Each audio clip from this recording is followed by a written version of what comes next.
माँ जी, बच्चा फिर से रोते हुए चप्पल के लिए जिद कर रहा है। उसके लिए तो खरीद लीजिए। क्या बताऊं तुझे, ये और इसका रोना। इसके दोस्तों को चप्पल पहना हुआ देखकर ये भी चप्पल की जिद करता है। हम गरीब लोग हैं, आज ही कमा कर आज ही खाना है, कल का पता नहीं। इसे खाना खिला रही हूँ, यही बड़ी बात है।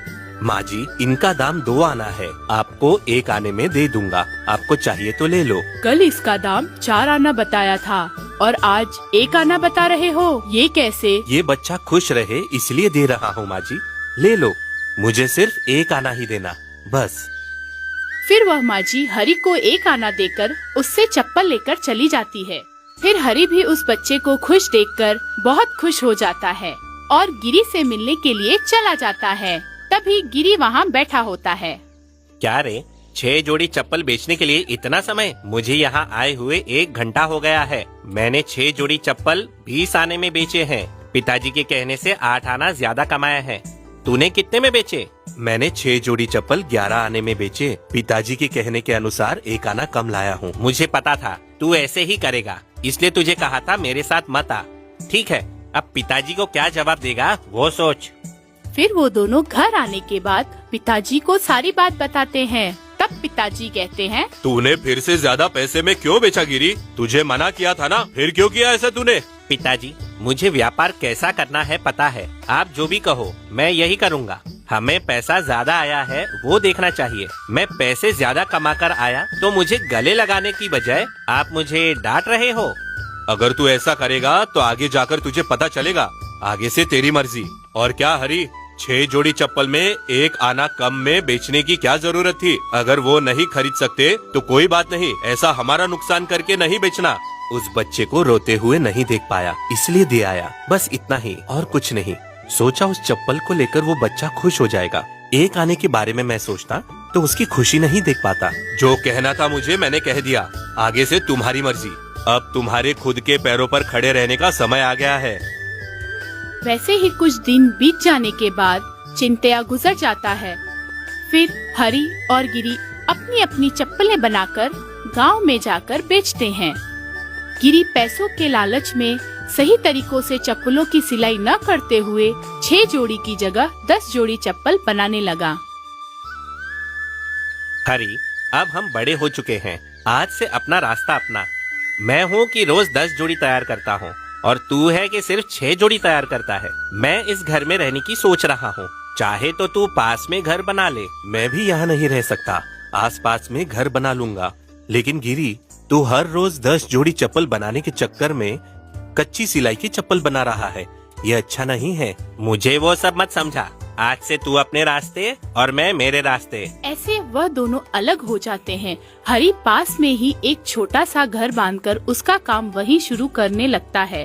वैसे ही एक दिन चप्पल सिलाई करते हुए हरी के पास एक बूढ़ा आदमी आता है। बेटा, खाने के लिए कुछ हो तो खिला दो। बेटा बहुत भूखा हूँ, 2 दिन से कुछ नहीं खाया मैंने। अरे कितने थके हुए हो, ये लो, ये 2 रोटी खा लो। आपका पेट भर गया होगा। ये क्या, आपके दोनों पैरों में सूजन है? चप्पल नहीं पहनी आपने?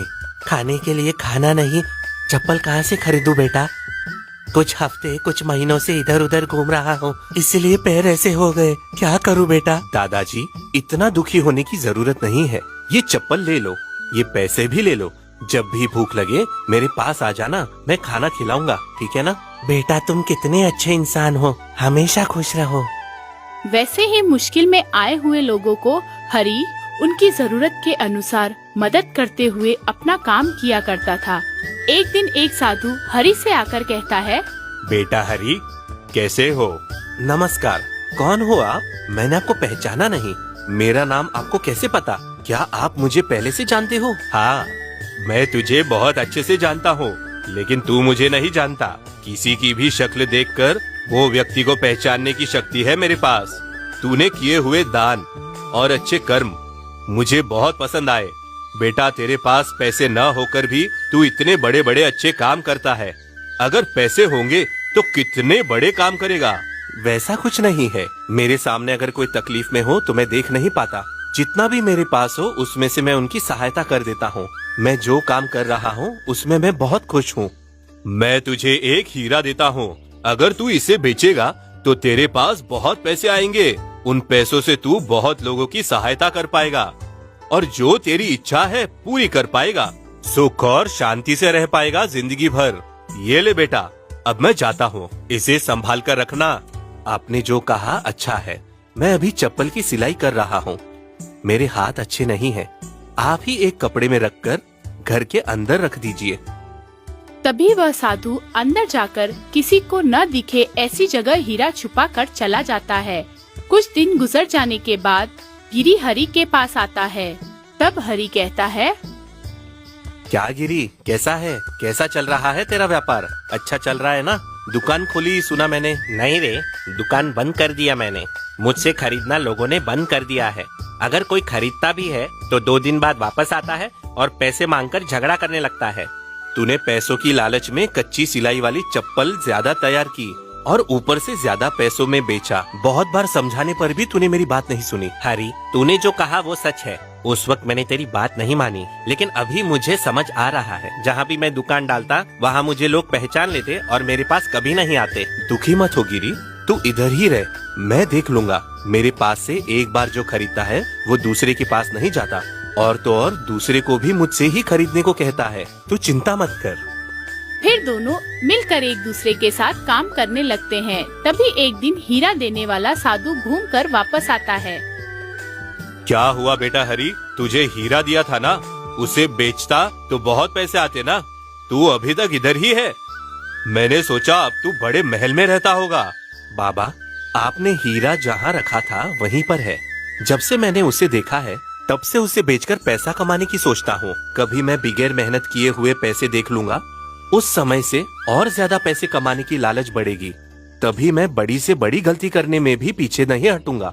अभी आनंद से रह रहा हूँ और कमाए हुए पैसों में दान करता रहूंगा। वो हीरा आप ही लेकर जाइए स्वामी। बेशक हरी, मेहनत करने से ही मनुष्य शांति से जी सकता है, ये तुमने सीखा। तुम ऐसे ही लोगों की मदद करते रहो, हमेशा सुखी रहोगे। फिर हरि जितना उसके पास है उसी में खुश रहता है और